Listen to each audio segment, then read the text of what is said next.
దేవదత్ పడికిల్ మళ్ళీ మామ విజయ్ హజారే ట్రోఫీలో చేసిన తప్పే చేసి ఆర్సీబీ మేనేజ్మెంట్ని అండ్ కెప్టెన్ రజత్ పతిదర్ని అయితే నరకం చూపించేస్తున్నాడు. మ్యాటర్ ఏంటంటే మొన్నటి వరకు 4 మ్యాచెస్ ఆడితే 3 సెంచరీస్ వేశాడు. ఈరోజు ఇంకో మ్యాచ్ ఆడాడు. అలా 5 మ్యాచెస్ ఆడితే మళ్ళీ ఇంకో సెంచరీ చేసేసి 5 మ్యాచెస్ ఆడితే 4 సెంచరీస్ ఫినిష్ చేసుకున్నాడు మామ. ఇదెక్కడ మాసరా మామ. ఆక్షన్ అయిపోయిన తర్వాత వెంకటేష్ అయ్యర్ ఏమో టీంలోకి వచ్చేసాడు స్క్వాడ్లో. మనోడికి భయం వేసినట్టుంది, ఇంకా నా ప్లేస్ ఏమన్నా పోతుందా అని.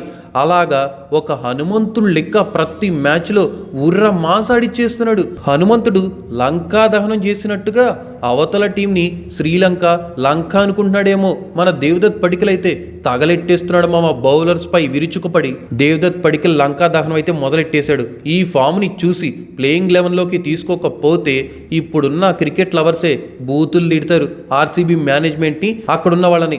అలా ఆడుతున్నాడు మరి దేవదత్ పడికల్ అయితే.